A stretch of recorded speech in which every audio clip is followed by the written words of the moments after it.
বিশ্বজুড়ে ক্রমবর্ধমান ভূ-রাজনৈতিক অস্থিরতা আর সংঘাতের জেরে রেকর্ড উচ্চতায় পৌঁছেছে বৈশ্বিক সামরিক ব্যয়। স্টকহোম ইন্টারন্যাশনাল পিস রিসার্চ ইনস্টিটিউটের সবশেষ প্রতিবেদন অনুযায়ী ২০২৫ সালে বিশ্বজুড়ে সামরিক খাতের ব্যয় রেকর্ড $2.89 ট্রিলিয়ন পৌঁছেছে। বারুদের গন্ধে ভারী আকাশ, সীমান্তে অশান্তি আর এক অনিশ্চিত ভূরাজনৈতিক বাস্তবতায় দাঁড়িয়ে গোটা বিশ্ব।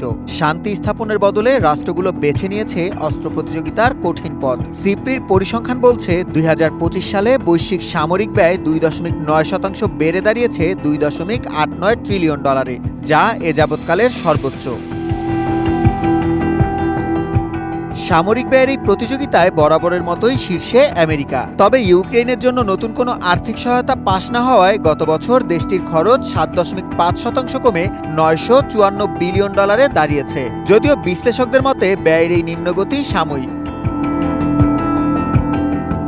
কারণ আমেরিকার নীতি নির্ধারকদের পরিকল্পনায় ২০২৬ সালে প্রতিরক্ষা বাজেট $1 ট্রিলিয়ন ছাড়িয়ে যাওয়ার জোরালো আভাস রয়েছে। তবে ওয়াশিংটন যখন কিছুটা ধীরগতিতে এগোচ্ছে, তখন সামরিক সক্ষমতা বৃদ্ধিতে কয়েক ধাপ এগিয়েছে ইউরোপ।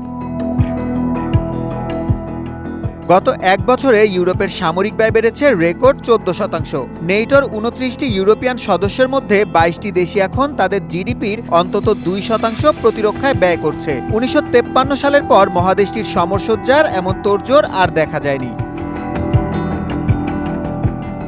অশান্তির আঁচ লেগেছে এশিয়া ও মধ্যপ্রাচ্যেও। জাপান তাদের সামরিক বাজেট ৯.৭% বাড়িয়ে $৬২.২ বিলিয়ন মাইল ফলক স্পর্শ করেছে। অন্যদিকে সংঘাতময় মধ্যপ্রাচ্যের দেশগুলো সম্মিলিতভাবে $২১৮ বিলিয়ন ব্যয় করছে তাদের প্রতিরক্ষায়। সমরাস্ত্রের আধুনিকায়ন ও গবেষণায় দেশগুলোর এই বিপুল বিনিয়োগ মূলত নিজেদের শক্তি প্রদর্শনেরই অংশ। তবে রেকর্ড ভাঙা এই সামরিক বাজেট বিশ্বকে কতটা নিরাপদে রাখবে তা নিয়েই সৃষ্টি হচ্ছে উদ্বেগ। সুলাইমান সবুজ, ওয়ান ইন্টারন্যাশনাল ডেস্ক।